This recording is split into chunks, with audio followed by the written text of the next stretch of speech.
بسم اللہ الرحمن الرحیم۔ السلام علیکم۔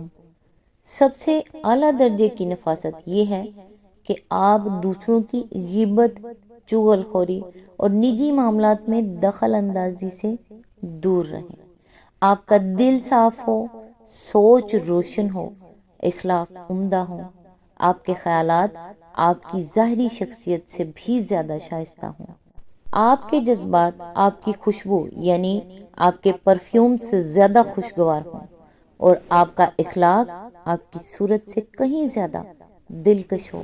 یقین کیجئے کہ آپ کی ایسی شخصیت اللہ رب العزت کو بہت محبوب ہے، اور جو رب کا محبوب ہو وہ بندوں کا تو ہوتا ہی ہے۔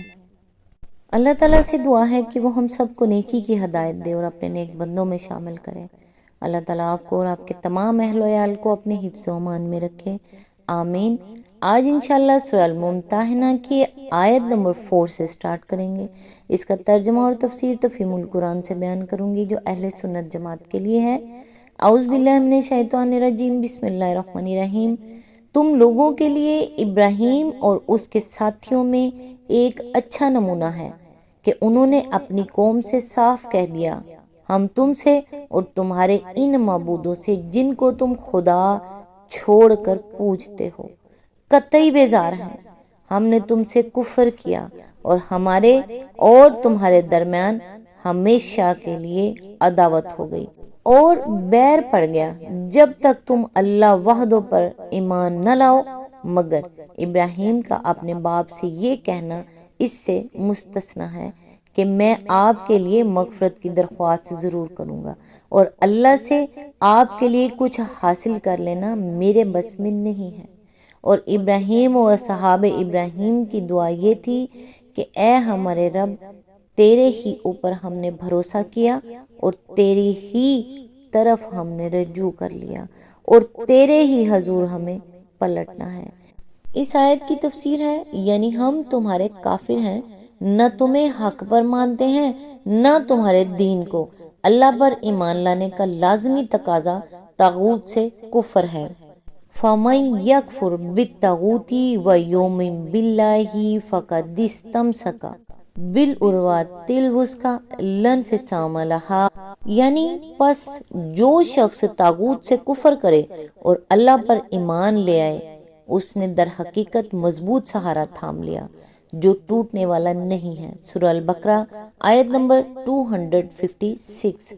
اسی آیت کے ضمن میں آگے فرمایا، دوسرے الفاظ میں اس کا مطلب یہ ہے کہ تمہارے لیے حضرت ابراہیم علیہ السلام کی یہ بات تو قابل تقلید ہے کہ انہوں نے اپنے کافر و مشرک قوم سے صاف صاف بیزاری اور قطع تعلق کا اعلان کر دیا، مگر ان کی یہ بات تقلید کے قابل نہیں ہے کہ انہوں نے اپنے مشرک باپ کے لیے مغفرت کی دعا کرنے کا وعدہ کیا اور عملاً اس کے حق میں دعا کی، اس لیے کہ کافروں کے ساتھ محبت اور ہمدردی کا اتنا تعلق بھی اہل ایمان کو نہ رکھنا چاہیے۔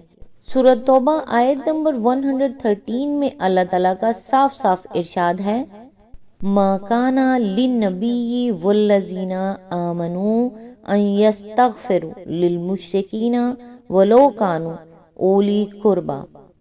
نبی کا یہ کام نہیں ہے اور نہ ان لوگوں کا یہ زیبا ہے جو ایمان لائے ہیں کہ مشرکوں کے لیے دعائے مغفرت کریں، خواہ وہ ان کے قریبی رشتہ دار ہی کیوں نہ ہوں۔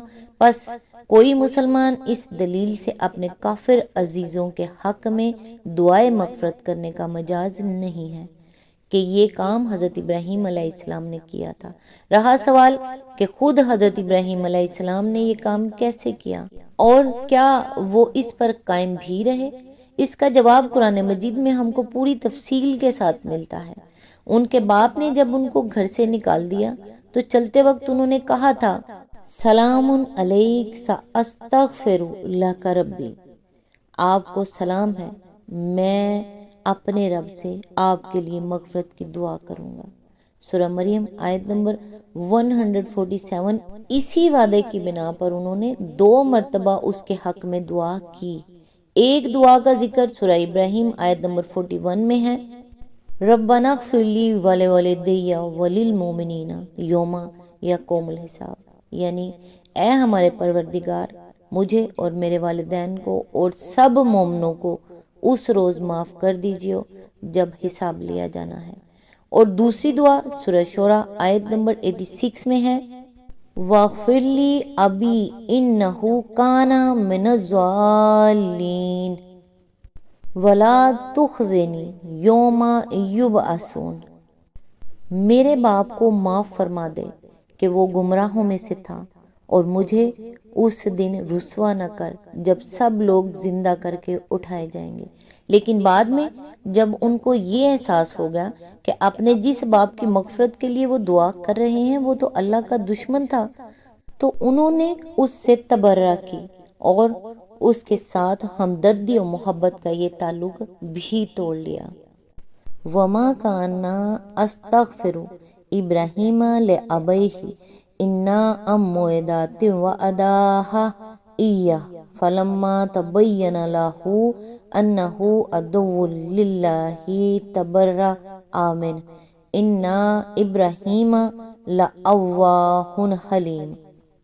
سورہ توبہ آیت نمبر 114، یعنی اور ابراہیم کا اپنے باپ کے لیے مغفرت کی دعا کرنا اس کے سوا کسی وجہ سے نہ تھا کہ ایک وعدہ تھا جو اس نے اپنے باپ سے کر لیا تھا۔ پھر جب اس پر یہ بات واضح ہو گئی کہ وہ اللہ کا دشمن تھا تو اس نے اس سے بیزاری کا اظہار کر دیا۔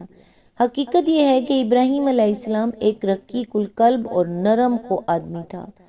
ان آیات پر غور کرنے سے یہ اصولی حقیقت واضح ہو جاتی ہے کہ انبیاء کا صرف وہی عمل قابل تقلید ہے جس پر وہ آخر وقت تک قائم رہے ان کے وہ اعمال جن کو انہوں نے بعد میں خود چھوڑ دیا ہو، یا جن پر اللہ تعالیٰ نے انہیں قائم نہ رہنے دیا ہو، یا جن کی ممانعت اللہ کی شریعت میں وارد ہو چکی ہو، وہ قابل تقلید نہیں ہے۔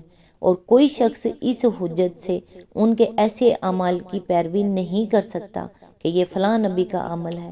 یہاں ایک اور سوال بھی پیدا ہوتا ہے جو آدمی کے ذہن میں کھٹک پیدا کر سکتا ہے۔ آیت زیر بحث میں اللہ تعالیٰ نے حضرت ابراہیم علیہ السلام کے جس قول کو قابل تقلید نمونہ ہونے سے مستثنی قرار دیا ہے اس کے دو حصے ہیں۔ ایک حصہ یہ ہے کہ انہوں نے اپنے باپ سے کہا میں آپ کے لیے مغفرت کی دعا کروں گا، اور دوسرا حصہ یہ کہ میرے بس میں کچھ نہیں ہے کہ اللہ سے آپ کو معافی دلوا دوں۔ ان میں سے پہلی بات کا قابل تقلید نہ ہونا تو سمجھ میں آتا ہے، مگر دوسری بات میں کیا خرابی ہے کہ اسے بھی نمونہ قابل تقلید ہونے سے مستثنی کر دیا گیا، حالانکہ وہ بجائے خود حق بات ہے۔ اس کا جواب یہ ہے کہ حضرت ابراہیم علیہ السلام کا یہ قول استثناء میں اس وجہ سے داخل ہوا ہے کہ جب کوئی شخص کسی سے ایک کام کا وعدہ کرنے کے بعد یہ کہتا ہے کہ اس سے زیادہ تیرے لیے کچھ کرنا میرے بس میں نہیں ہے، تو اس سے خود بخود یہ مطلب نکلتا ہے کہ اگر اس سے زیادہ کچھ کرنا اس کے بس میں ہوتا تو وہ شخص اس کی خاطر وہ بھی کرتا۔ یہ بات اس آدمی کے ساتھ اس شخص کی ہمدردانہ تعلق کو اور بھی زیادہ شدت کے ساتھ ظاہر کرتی ہے۔ اسی بنا پر حضرت ابراہیم علیہ السلام کا یہ دوسرا قول بھی استثناء میں شامل کیے جانے کا مستحق تھا، اگرچہ اس کا یہ مضمون بجائے خود برحق تھا کہ اللہ سے کسی کی مغفرت کروا دینا ایک نبی تک کے اختیار سے باہر ہے۔ علامہ آلوسی نے بھی روح المعانی میں اس سوال کا یہی جواب دیا ہے۔ آیت نمبر 5، اے ہمارے رب ہمیں کافروں کے لیے فتنہ نہ بنا دے، اور اے ہمارے رب ہمارے قصوروں سے درگزر فرما، بے شک تو ہی زبردست اور دانا ہے۔ اس کی تفسیر ہے، کافروں کے لیے اہل ایمان کے فتنہ بننے کی متعدد صورتیں ہو سکتی ہیں جن سے ہر مومن کو خدا کی پناہ مانگنی چاہیے۔ مثال کے طور پر اس کی ایک صورت یہ ہو سکتی ہے کہ کافر ان پر غالب آ جائیں اور اپنے غلبے کو اس بات کی دلیل قرار دیں کہ ہم حق پر ہیں اور اہل ایمان برسر باطل، ورنہ کیسے ہو سکتا تھا کہ ان لوگوں کو خدا کی رضا حاصل ہوتی اور پھر بھی ہمیں ان پر غلبہ حاصل ہوتا۔ دوسری صورت یہ ہو سکتی ہے کہ اہل ایمان پر کافروں کا ظلم و ستم ان کی حد برداشت سے بڑھ جائے اور آخر کار وہ ان سے دب کر اپنے دین و اخلاق کا سودا کرنے پر اتر آئیں۔ یہ چیز دنیا بھر میں مومنوں کی جگ ہنسائی کی موجب ہوگی اور کافروں کو اس سے دین اور اہل دین کی تذلیل کا موقع ملے گا۔ تیسری صورت یہ ہو سکتی ہے کہ دین حق کی نمائندگی کے مقام بلند پر فائز ہونے کے باوجود اہل ایمان اس اخلاقی فضیلت سے محروم رہیں جو اس مقام کی شایان شان ہے، اور دنیا کو ان کی سیرت و کردار میں بھی وہی عیوب نظر آئیں جو جاہلیت کے معاشرے میں عام طور پر پھیلے ہوئے ہوں۔ اس سے کافروں کو یہ کہنے کا موقع ملے گا کہ اس دین میں آخر وہ کیا خوبی ہے جو اسے ہمارے کفر پر شرف عطا کرتی ہو۔ مزید تفصیل کے لیے ملاحظہ ہو تفہیم القرآن جلد نمبر 2 سورہ یونس حاشیہ نمبر 83۔ آج تک کے لیے بس اتنا ہی، نیکسٹ انشاءاللہ آیت نمبر 6 سے سٹارٹ کریں گے۔ تب تک کے لیے دعا میں یاد رکھیے گا۔ اللہ حافظ۔